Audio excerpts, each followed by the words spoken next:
Assalamualaikum warahmatullahi wabarakatuh. Kami dari kelompok 10 yang beranggotakan Hamdan Syukron, Zahwa Barliana, Nurmaria Setiorini, dan juga Kusnul Hidayatun Nuraini. Yang akan kami bahas adalah tentang filsafat dan dimensi spiritualitas. Spiritualitas diarahkan kepada pengalaman subjektif dari apa yang relevan secara eksistensial untuk manusia. Spiritualitas tidak hanya memperhatikan apakah hidup itu berharga, namun juga fokus pada mengapa hidup berharga. Kemudian selanjutnya adalah aspek-aspek spiritualitas. Aspek yang pertama adalah aspek transenden, yaitu meyakini dan merasakan lebih dalam atas apa yang dilihat dan dirasakan. Yang kedua, makna dan tujuan hidup, yaitu setiap orang memiliki makna dan tujuan hidup yang diperoleh dari pencarian secara terus-menerus dalam dirinya atau dalam segi spiritualitas. Yang ketiga adalah nilai kebendaan, yaitu justru menyadari bahwa nilai kebahagiaan dalam hidup diperoleh dari nilai spiritualitas, bukan dari hal-hal yang bersifat material. Kemudian ada tokoh Viktor Frankl. Nama lengkapnya adalah Viktor Emil Frankl, lahir di Wina, Austria pada tanggal 26 Maret 1905. Beliau adalah dari seorang keluarga Yahudi yang sangat kuat memegang tradisi, nilai-nilai dan kepercayaan Yudaisme. Viktor Frankl sendiri adalah seorang neuropsikiater dari kota Wina, Australia, dan merupakan seorang survivor, yaitu orang yang pernah selamat dan bertahan hidup dari 4 kamp konsentrasi maut Nazi. Kemudian dimensi spiritual dari Viktor Frankl adalah dalam perspektif beliau mengangkat konsep yaitu logos terapi. Apa itu logos terapi? Logos terapi sendiri berasal dari kata logos yang telah diadopsi dari bahasa Yunani yang berarti makna dan juga kata rohani. Nah, logos terapi sendiri adalah menekankan pada makna hidup dan kehendak untuk hidup bermakna sebagai manusia. Dengan adanya dimensi spiritual manusia ini, Frankl melalui logoterapi bermaksud menunjukkan bahwa manusia hendaknya dipandang sebagai kesatuan raga, jiwa, dan rohani yang tak dapat dipisahkan. Baik, selanjutnya saya akan menjelaskan tentang Imam Al-Ghazali. Nama lengkapnya yakni Abu Hamid bin Muhammad Al-Ghazali.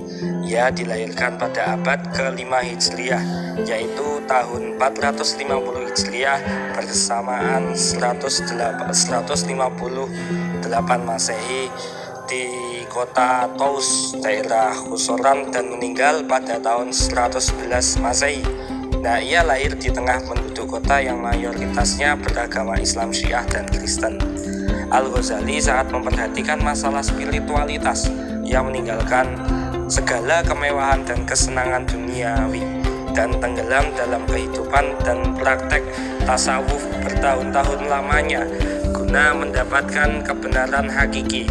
Nah, dalam menempuh jalan tasawuf dapatlah terbuka segala soal dan rahasia tentang kenabian Muhammad SAW dan kebenaran Al-Quran. Baik, untuk materi yang selanjutnya yaitu tentang dimensi spiritual dalam Ihya Ulumuddin Al-Ghazali. Wawasan Al-Ghazali tentang dimensi spiritualitas manusia tampak dalam magnum opus pemikirannya, Ihya Ulumuddin. Ihya Ulumuddin terdiri atas 4 robu.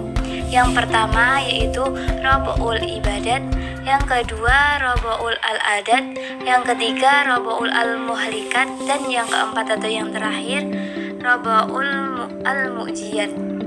Yang pertama yaitu Roboul Al-Ibadat. Roboul ini didahulukan karena ibadat merupakan pokok dan tujuan utama manusia dijadikan Allah. Keharmonisan hubungan manusia dengan Allah terletak pada faktor ibadat yang dilakukannya. Yang kedua yaitu Roboul Al-Adat. Roboul ini erat hubungannya dengan kehidupan sosial dan politik, atau hubungan manusia dengan sesamanya dan makhluk Allah lainnya. Pembinaan keharmonisan hubungan manusia dengan sesamanya dan lingkungannya adalah tujuan dari Roboul ini. Yang ketiga yaitu Roba'u al-Muhlikat. Roba'u ini berisikan uraian tentang sifat-sifat tercela yang merupakan penyebab timbulnya penyakit jiwa serta jatuhnya orang ke dalam kebinasaan dan neraka. Apabila orang bebas dari sifat-sifat al-muhlikat, tercegahlah ia dari penyakit jiwa dan selamatlah ia dari kebinasaan dan neraka. Dan yang keempat atau yang terakhir yaitu Roba'u Mu'jiyat. Roba'u ini itu berisikan uraian tentang sifat-sifat terpuji yang merupakan pula pengobatan bagi penyakit jiwa serta pokok pangkal untuk memperoleh kebahagiaan, keselamatan, dan surga di akhirat nanti. Dari kedua Roba'u yang terakhir inilah yang banyak membahas dimensi spiritualitas manusia dan erat hubungannya dengan pembinaan hubungan baik manusia dengan dirinya sendiri. Kemudian untuk materi selanjutnya yang terakhir yaitu tentang fungsi spiritual manusia menurut Al-Ghazali. Itu dibagi menjadi 3. Yang pertama yaitu jiwa tumbuh-tumbuhan yang mempunyai 3 daya, yaitu daya makan, daya tumbuh, dan daya berkembang biak. Yang kedua yaitu jiwa binatang yang mempunyai daya gerak, pindah dan dari tempat ke tempat yang lain, dan daya menangkap dengan panca indera.